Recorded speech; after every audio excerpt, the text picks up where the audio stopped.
Welcome to Inside the 12. It is week 8 and the stakes are high. Let's bring in our guest host this week. He is coming to us from Florida. He's a guy with an NFL reputation and Big 12 ties. Played his ball at UCF and then matriculated 10 years in the NFL. Douzable. Thanks for taking the time, buddy. Of course, man. Pete, thanks for having me on today. Yeah, we are so excited. We got Taylor. He's on the IR this week. Looking forward to getting him back this week. There is no better substitution. We go from a signal caller to a sack artist, and we will take that this week because we're going to tap into some of your skills there. But we want to start looking at this Week 8 schedule. Let's check it out. This is, by the way, Leger, the most, for me, appetizing week thus far of games. Yeah, without a doubt. You obviously have the Holy War, right? This is the 103rd meeting of that. Baylor, TCU, Baylor coming off a bye. That has big ramifications when it comes to the standings of the Big 12. And then that game, Saturday, 4 p.m., Texas Tech, Arizona State, Sam Levitt. A lot of question marks. Will he be healthy enough to go? I'm excited for that one as well. Yeah, can't wait for the slate of games. Let's get right into it, right? Let's talk about that Holy War. Two ranked teams. First time both of these teams were ranked since 2009. Playing in this game against one another. Talking to people out in Salt Lake and Provo, they're saying that in this 103rd edition of the Holy War, this could be the biggest one ever. I would say so. And it's funny because when you look at these teams as a whole, it's kind of like that Spider-Man meme when he's pointing back at each other. Like, they essentially want to do the same thing, Pete. They want to be physical in the run game and play physical defense. Just looking at the numbers, right? Both of these teams average nearly 240 yards on the ground per game. Both of these quarterbacks are heavily invested in the run game. When you look at the passing game, right, both of them average around 210 yards. So it's all about being physical up front with their offensive lines, running the ball, getting downhill. Also, the quarterback being part of that run game, and on defense, being stout, playing assignment football. When you look at these teams defensively against the skill sets of the offenses, how do you break that down? Yeah, I'll start with BYU on offense first Utah's defense. And to me, if you're the Utes on defense, your front seven has to have a game, right? They have to force L.J. Martin at 6'2", 220 pounds, to go east and west and not north and south. Arizona really struggled with that last week, and that's why he had a lot of success. So the guys up front, right, John Henry Daly, Logan Fano, Jonathan Hall, the linebacker, and Landon Barton, they have to have games because that's what BYU wants to do. They want to run that inside zone, and then Bear Bachmeier at times will pull it and get to the outside. So those guys up front have to have a game as far as making that big physical running back from BYU, L.J. Martin, go east and west. And adversely, the same thing on the opposite side, right? They want to get Devin Dampier running with the football for the Utah Utes. He not only leads them in passing, Pete, but he leads them in rushing as well. We saw that at Arizona State. If you have quarterback responsibility, you have to attack the upfield shoulder of Devin Dampier because if he gets to the outside, he is electric in the open field. So, again, I go back to that Spider-Man meme. Like, these two teams are looking at each other saying, okay, who is going to be more physical in the trenches this week? Because I think that gives that team an edge in regards to this Holy War rivalry. I'm going to be looking at Smith Snowden this week. You know, his focus has been on both sides of the ball. Kyle Whittingham says he's going to focus mainly on defense this week just because they're thin there in the back seven. I think you could see a huge game from him just going full throttle defensively. But my question for you is, when you're going up against a true freshman, right, and you're pinning your ears back and you're getting after him on defense, right, as a defensive end or a linebacker, how important is it to knock him around early, get him off his mark, and make him think, man, this is a different game, this Holy War? Yeah, you want to make him second guess. That's always what you want to do with a young quarterback. And I talked about L.J. Martin being a pivotal piece of this BYU offense. That's another way to slow down Bear Bachmeier, right? You slow down the run game and you put more emphasis on the quarterback having to make throws down the field to compete in this game. So when you look at it, if you're the Utah Utes, you got to be good on first and second down. Force them in uncomfortable situations. Make Bear Bachmeier beat you in third and long. As if this game couldn't get any bigger, man. We've got implications and Arlington riding on this one. All right, let's get now to our great segment. It is time for this week's, that's right, hell of a good dip, game-breaking plays. Game on, dip in with hell of a good. How about this fireworks display? We're going to stick with BYU. Bear Bachmeier. The Cougars will need some of this on Saturday night. The 75-yard touchdown pass to Parker Kingston. He doesn't even break stride. BYU beating Arizona in double OT, 33-27 in that one. I thought Texas Tech was a pass-happy team. Well, look on this simple inside zone. Cameron Dickey takes it up the middle, 71 yards, over 260 yards rushing last week for Texas Tech, the most since 1996. Let's go to Boulder, Colorado. Can't forget about them just when you go to sleep on them. Caden Salter gonna wake you up. The 70-yard touchdown pass to Omari and Miller to take the lead.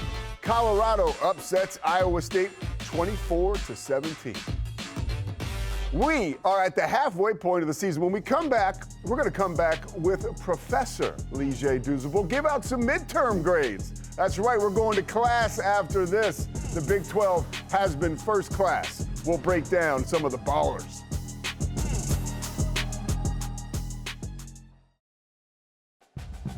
Inside the 12 is brought to you by Hell of a Good Dip. Game on, dip in with Hell of a Good. Back here on Inside the 12, I'm Pete Sousa. He is Lige Douzable. Lige, I got to talk to you right now about some of these standings and some of these surprise teams. We are at the midterm, right? And we're going to get into the juggernauts and the teams that you don't want to see down the stretch. But let's take a look at the standings right now. We had this theme last year, surprise teams, right? Teams that were picked at the bottom that finished at the top. Once again, BYU a surprise this year, but who has shocked you? Without a doubt, I would say Houston has, for sure, where they're at right now, being 5-1. Connor Wegman coming over from Texas A&M. They get the transfer at running back, Dean Connors. Now, they have a massive game this week, Pete, versus Arizona. And it's interesting, right, because when you look at Houston, they've really, on their schedule, haven't played the toughest schedule, right? Now they have another opportunity to go on the road versus an Arizona team who is one of those teams you kind of talked about, right? They're 4-2. A lot of people didn't see that coming, so they're a surprise team. Obviously, Texas Tech is the cream of the crop right now when it comes to the Big 12. I mean, they have been as advertised. Just how good is this football team? Pete, right now it doesn't matter. Brandon Morton is quarterback.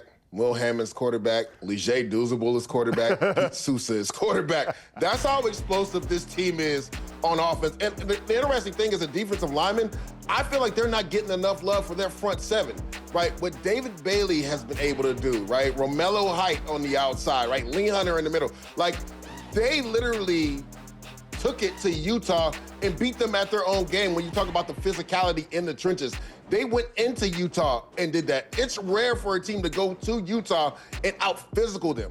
But that's how well they play on the defensive side of the ball. I know the offense will get all the headlines in the paper, but this defense is the reason why I think that they're not only a true contender for the Big 12 championship, but a true contender for the national championship because of what they do on the defensive side of the football. I love what Joey McGuire said this week. He said, hey, if you're a big guy, you want to sit in first class, right? come to Texas Tech. Well, and you can see with the way that front seven is playing right now, it really is scary, you know? Let's talk about a team with maybe one loss that has staying power. I want to get back to Cincinnati and dive a little deeper into that conversation. Yeah. You think this is a team that could really make a run to go to the Big 12 championship? Talking to Coach Satterfield, he said this was the most talent he's had since he's been at Cincinnati. And again, they hit home runs in the portal when you look at some of their receivers and Jeff Caldwell. Joe Royer, nobody's talking about him. He's one of the best tight ends in all of football. And this right here, Brendan Sorsby, this is what people talk about. And this is a facet of his game that really changes up the math when you talk about +1 in the run game. But him throwing the football is what's been a pleasant surprise for me. Like, his ability to stay in the pocket and not just use his mobility. And then right there, Evan Pryor, Tyree Walker, it's kind of like a combination of lightning and thunder with that run game. And that's a bad man on the screen right there. Jack Golday, his ability to rush on the outside, but then also they have the athletic ability to play off-ball linebacker and get into those windows in zone coverage. And when you look at their schedule coming up, right, could be a trap game this week versus Oklahoma State. We know they have quarterback issues. Sam Jackson looks like he's going to be the starting quarterback, but then they get Baylor at home. They get BYU at home. They get Arizona at home. They do have to travel to Utah. This could be a team that is a sneaky dark horse to be in Arlington for the Big 12 championship game. Hey, dude, you mentioned Utah. I still think they're not getting enough respect. Now, we'll find out what happens this weekend playing at Correct. BYU, but the only team that they've run into that's given them trouble is a Texas Tech team that we have True. officially anointed the cream of the crop, right? I mean, they ran roughshod without Sam Levitt, understood, against Arizona State last week. Utah is another team that could be surging right now. Yeah, without a doubt. And you said it, you hit it right on the head, Pete, right? When you look at them, the only team that gave them issues, and they gave them a big issue, was Texas Tech. But we've kind of already alluded to them not only being probably the front runners to be in Arlington, but also a real dark horse to win a national championship game. So you have to look at it. You have to love how Devin Dampier, after the bye, and that offense really responded after taking that whooping at home versus Texas Tech. Now, to your point, right, Sam Levitt didn't play in that game. But Sam Levitt doesn't play defense. And I think Devin Dampier only threw the ball 12 times, right? This is what I talk about when you talk about the Utah Utes. Like, we're going to bring that physical nature, right? We're backyard bullies. What are you going to do about it? And anytime you play that type of brand of football, you have a chance to make a run to Arlington. All right, how about a team right now, maybe with 2 losses, that still has a shot maybe to make a run at the Big 12 championship or to play spoiler down the stretch? Remember Kansas last year? I used to say last year Kansas was like Omar in The Wire. You did not want to see Kansas coming down the stretch. Who's Omar this year? Oh, I love that analogy. Here comes Omar. Omar's coming. Here comes Omar. Iowa State, man, you just can't count them out, right? Anytime you have Matt Campbell, Rocco Beck at quarterback, like, they're going to be a thorn in your side. And yes, they're coming off 2 consecutive losses, but when you look at their next 2 games, they have it at home versus BYU and Arizona State, 2 of the better teams in the Big 12. So, again, Rocco Beck is a heck of a competitor. He's beat up right now, but he continues to fight. They have a bye this week, which probably came at the perfect time because of the 2 teams they have coming up. Again, BYU and Arizona State. I just say, with Matt Campbell and his experience, do not count out the Cyclones just yet. Yeah, 14th strength of schedule, so they have an easier path down the stretch. How about Baylor? You and I got the opportunity, boots on the ground, to call their win against Kansas State. If they can get by TCU this week, that's another team that we could be talking about going to that title game. Without a doubt, right? They've actually been one of those weird teams where they've played better on the road than at home, right? And they go to TCU this week, and Sawyer Robertson has been as good as advertised, right? Leads the nation in pass yards, passing touchdowns. That defense slowly but surely coming together. Jacob Redding with a masterful play 2 weeks ago with a pick 6 to come back and beat Kansas State. They're a team, again, after the bye, if everybody gets healthy, they could make a run. All right, from Baylor's feisty defense, hopefully getting better for Dave Aranda down the stretch, we are going to come back and take a defensive perspective on the quarterback club. We know it's an arms race in the Big 12 with those signal callers, but we're going to talk about exactly what a defensive mind like Douzable sees with these Big 12 signal callers. We'll be right back after this.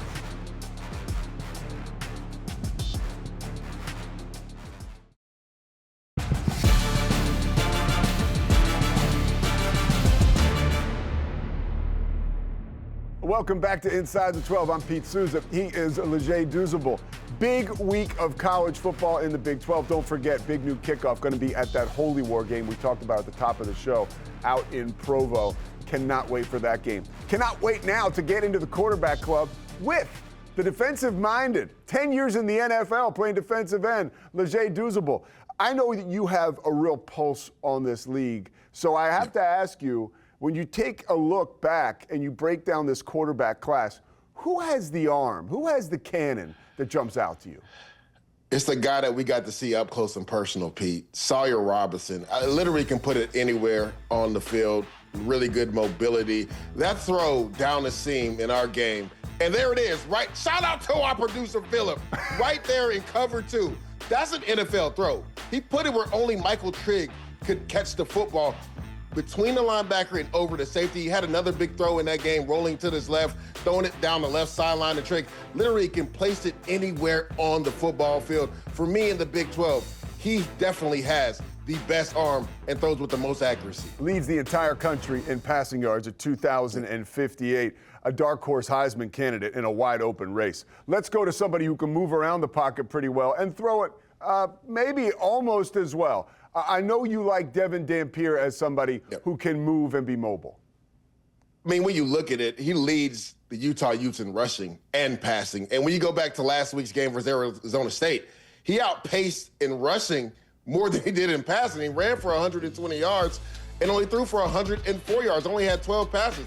And this is where it is, right? The quarterback run game, the zone read off of the speed sweep, just by the eyes with the quick speed sweep motion, then get him to the edge right here on a quarterback sweep. He is so tough to bring down. The first guy rarely brings him down, and that'll be a key emphasis in this BYU game, in the Holy War, in the rivalry game this weekend. Can Baylor keep him corralled in the pocket? You see right there, even his mobility, using it to throw the ball down the field. You know, Leger, we see a lot of quarterbacks get a lot of hype coming over out of the transfer portal this year, but nobody really has delivered quite like Dampier. Yeah. I mean, no, without a doubt, right? He's elevated that offense. Because remember, that was the key sticking point for them last year. They couldn't get consistent quarterback play, and they've been able to get that with Devin Dampier this year. All right, best all-around quarterback that you have seen this year in the Big 12. When you talk about mobility and using his arm and being productive, you got to go to Cincinnati and Brendan Sorsby. And again, people will go back to that week 1 game versus Nebraska where he was just using his mobility. But when you look at the numbers and what he's been able to do, over 1,400 yards passing, 14 touchdowns. Pete, only 1 interception. The guy is taking care of the football and picking guys apart from within the pocket. Look at that post route. Put it out in front so your receiver can catch it and run off on the defender. He's done a really good job finding his receivers down the field. You see a lot of fade routes right here, right? Again, pinpoint accurate with the throw again. Joe Royo, the tight end, getting him involved. And you see the mobility is what I talked about, right? That's a facet of his game that everybody alludes to, but he's been really productive from within the pocket, dissecting defenses, knowing exactly where to go with the football and being pinpoint accurate. Yeah, quietly, right? He is sneaking up in the conversation nationwide, but in Nippert Stadium, it has been awfully loud this year for Cincinnati. Yeah. They have a game at Oklahoma State this weekend. We're actually going to break down that game and all the other big-time games in a high-stakes week of Big 12 football. Folks, this is it, a defining moment for so many of these teams. Leger Douzable breaks it down when we come back inside the best matchups.